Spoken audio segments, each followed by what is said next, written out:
Uy, kanina pa ako nandito. Yung mga kasamahan mo nga, marami na silang nakwento sa akin tungkol sa'yo eh. Wala ka palang dito? Sabi nila sa akin kapag meron daw mga dapat pagdesisyonan, ikaw daw yung pinapatawag ng mga boss para magbigay ng fair judgment. Nire-respeto ka raw ng mga gang dito kasi... Anong kasi? Natatakot sila sa akin? Hindi. Kasi honest ka daw. 10 years ka pala sa maximum. Sabi nila kaya ka daw nilipat dito sa medium para ayusin yung gulo dito gaya ng ginawa mo doon. Nagbasa rin ako tungkol sa'yo. Grabe pala yung nangyari sa'yo tsaka sa girlfriend mo.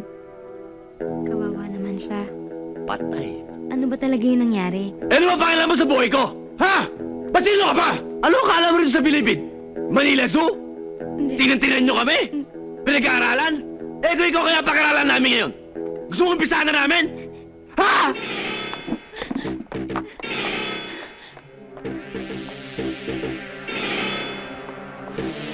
Oh, dalaw yun! Tali pa pa, magulo doon ah!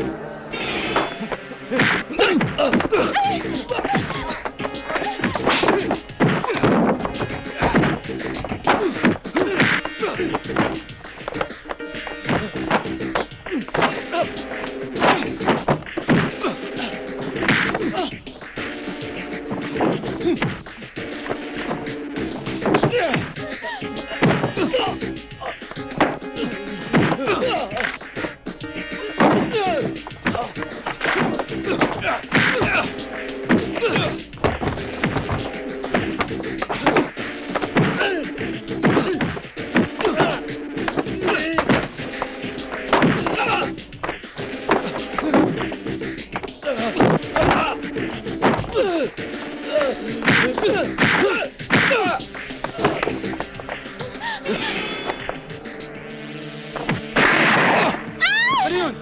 Putok yun ah! Kakatira sa talimawa!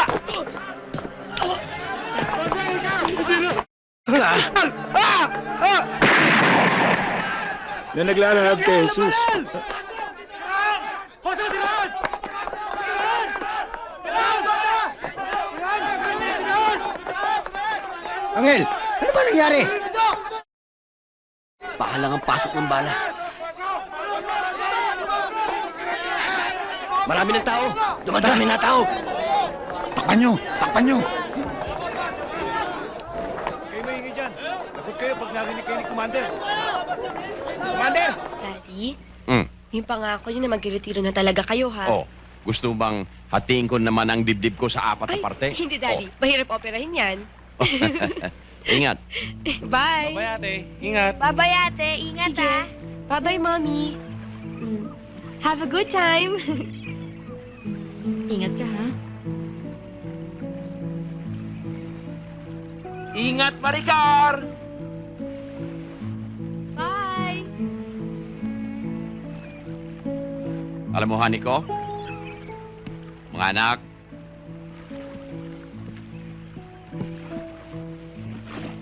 kahit hindi kayo nagrereklamo, hindi kayo humikibo, alam ko ang mga pagkukulang ko sa inyo, pero hindi pa huli ang lahat.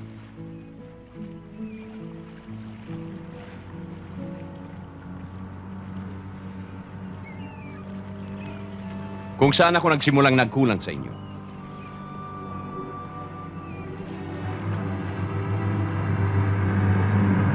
doon ko rin sisimulang punuan ang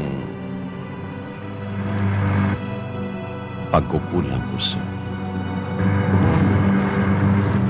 Mga anak!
Baka may kabuntot ka na naman kamalasan ha.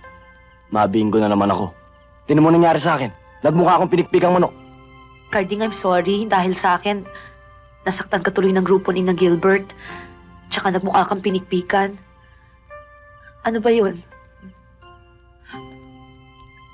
At saka humihingi nga pala ako ng dispensa dun sa maling akala ko na hindi mo man lang ako poprotektahan sa kanila. Wala yun. Nagulpi na ako eh. Pwede bang makituloy? Malamig dito sa labas eh. Sige, pasok. Mga bata tulog na? Oo, kanina pa. Bakit marami kang litrato niyan? Ayan. Dati ko short ayan. Ano ka mo? Dati ko short Yan si Monique. Mahal na mahal ko yan. Napakagaling kumanta. Sumikat. Nagkaroon ng napakaraming pera. Ayun. Lumaki ang ulo. Kaya, iniwan ko na. Ganun ba? Sayang naman. Alam mo kasi, napakaraming babae rito sa mundo. Maraming naghihintay sa akin. Naubo ka yata. Libag. Kaututang dila ni Karding. Ano? Libag. Kaututang dila ni Karding. Ba't ka nga pala napunta rito? Tumakas ako kay Gilbert Carding dahil siguradong na niya ako. Wala akong alam na ibang mapagtataguan. Kaya kung di sana kalabisan sa inyo, dito muna ako kung pwede. Namumuro na ako eh. Isang bunot na lang ng mga yon. Ano pa magagawa ko? Nandito ka na eh. Pero ito lang ang sisiguraduhin ko sa'yo. Bigla na lang bubulagay ang mga yon. Di ba, Libag? Ano sa palagay mo? Hindi ako mapalagay. Ano sa tingin mo? Ayokong tingnan. Umalis ka sa harap mo, kayo kitang kausap. Alis! Alis! Naintindihan mo ba ako, Digna? Hindi nila alam ang lugar na ito. Halika rito. Sumiksik ka nila sa mga bata. Ano sinabi sa'yo ng sardinas?